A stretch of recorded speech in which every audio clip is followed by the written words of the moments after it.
بسم اللہ الرحمن الرحیم۔ روایات کے مطابق رمضان المبارک سب سے افضل مہینہ ہے۔ اس دن کے بہترین دن ہیں، اس کی راتیں بہترین راتیں ہیں اور اس کی ساعتیں بہترین ساعتیں ہیں۔ یہ بخشش کا مہینہ ہے، گناہوں کو جلانے کا مہینہ ہے۔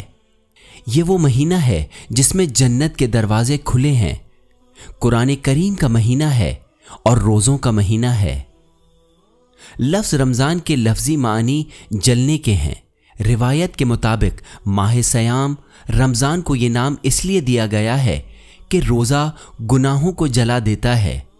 دوسرے مہینوں کی طرح ماہ مبارک رمضان میں بھی کچھ عام عبادات ہیں جو ہر روز کرنے ہیں اور مخصوص عبادات مخصوص دنوں میں کرنے ہیں۔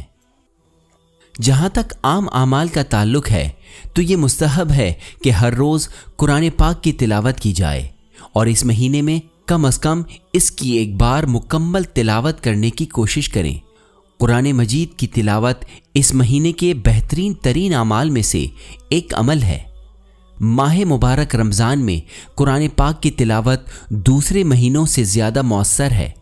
کوئی چاہے تو اس کی تجوید سیکھ سکتا ہے، کوئی چاہے تو اس کی آیات پر غور کر سکتا ہے اور اس کے معنی سیکھ سکتا ہے۔ ایک روایت ہمیں بتاتی ہے کہ ہر چیز کا ایک وقت ہوتا ہے جب وہ نکھرتی ہے، اور قرآن کریم کے نکھار کا مہینہ ماہ مبارک رمضان ہے۔ رسول کریم صلی اللہ علیہ وآلہ وسلم اور آپ کے اہل بیت پر ماہ مبارک کے ہر روز 100 مرتبہ یا اس سے زیادہ بار درود بھیجنا مستحب ہے۔ اللہم صلی علی محمد و آل محمد وعجل فرجہم۔ رمضان المبارک کی آخری 10 راتوں میں اعتکاف یعنی مسجد میں قیام کرنا بھی مستحب ہے۔ ماہ مبارک میں ہر روز جب رات کو افطار کرے تو کھجور یا ٹھنڈے پانی سے روزہ افطار کرنے کی تاکید ہے۔ افطار کرتے وقت یہ کہنا مستحب ہے، اللہم لکا صمت وعلی رزقک افطرت وعلیک توکلت۔ افطار کرتے وقت سورہ قدر کی تلاوت بھی مستحب ہے۔ دوسرے مسلمانوں کو روزہ داروں کے لیے کچھ صدقہ دینے اور کھانا پیش کرنے کی بھی تاکید کی گئی ہے، خواہ وہ ایک کھجور اور پانی سے ہی کیوں نہ ہو۔ بہت ساری اور دعائیں بھی ہیں جن کو پڑھنے کی بھی بہت زیادہ تاکید کی گئی ہے، جیسے دعا ابو حمزہ صومالی وغیرہ وغیرہ، جو آپ کو دعا کی کتابوں سے مل سکتی ہیں۔ ایک عام دعا جو رمضان میں پڑھی جاتی ہے وہ ہر رات میں پڑھی جائے گی، اور وہ ہے دعائے افتتاح۔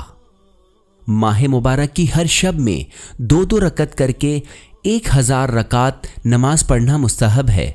1000 رکعت پڑھنے کا ایک مستحب طریقہ یہ ہے کہ پہلی 20 راتوں میں مغرب کے بعد 8 رکعت اور عشاء کے بعد 12 رکعتیں پڑھیں۔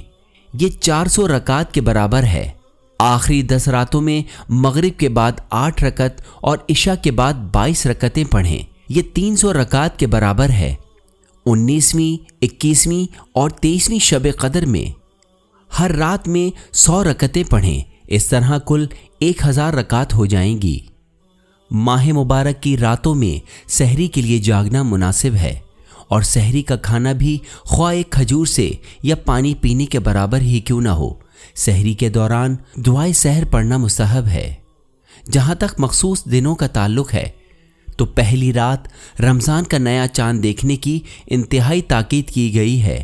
اس رات غسل کرنا مستحب ہے۔ صحیفہ سجادیہ کی دعا نمبر 44 پڑھنا مستحب ہے۔ دعائے حج پڑھنا بھی مستحب ہے، اور بعض کتب میں اس رات دعائے جوشن کبیر پڑھنے کی بھی تاکید کی گئی ہے۔ اس مقدس مہینے میں ہر روز دعاؤں اور مستحب اعمال کی بھی بہت زیادہ تاکید کی گئی ہے، لیکن زیادہ تر مستحب اعمال شب قدر کی راتوں کے لیے مخصوص ہیں۔ جہاں تک 19ویں شب قدر کا تعلق ہے، بعض روایات کے مطابق یہ شیعہ مکتب فکر کے مطابق شب قدر کی پہلی رات ہے۔ شب قدر بہت بافضیلت شب ہے۔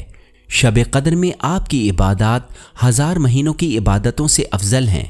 اس رات میں مستحب کام یہ ہیں کہ غسل کریں، 2 رکعت نماز پڑھیں، ایسے کہ ہر رکعت میں سورہ فاتحہ 1 مرتبہ اور سورہ اخلاص 7 مرتبہ پڑھیں۔ اس کے بعد 70 مرتبہ استغفر اللہ ربی و اتوب الیہ کہیں۔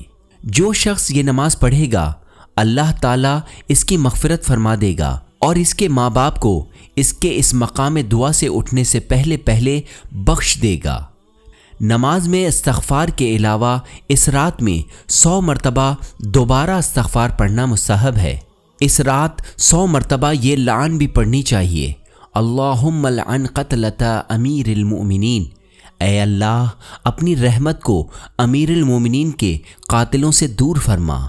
دعائے جوشن کبیر پڑھنے کی بھی بہت تاکید ہے۔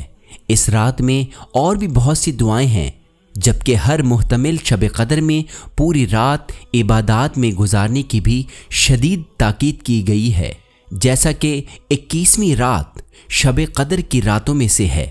مستحب ہے کہ وہی اعمال انجام دیے جائیں جن کو 19ویں شب قدر کے لیے بیان کیا گیا تھا۔ یہ شب شہادت امیر المومنین امام علی ابن ابی طالب علیہ السلام بھی ہے۔ شیعہ مکتب فکر کے مطابق 23ویں شب قدر کی آخری محتمل رات ہے، جس میں 19 اور 21 تاریخ کو بیان کردہ وہی اعمال انجام دینے کی بھی تاکید کی گئی ہے۔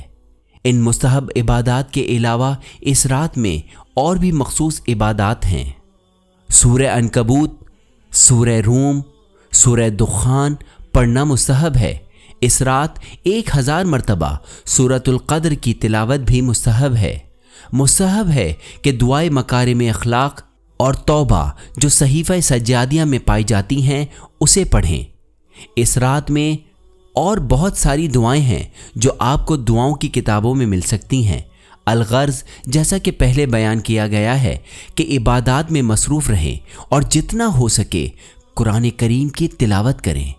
دیگر اہم تاریخیں 27ویں رمضان اور رمضان کا آخری دن ہے، جن کے اعمال آپ دعاؤں کی کتابوں میں دیکھ سکتے ہیں۔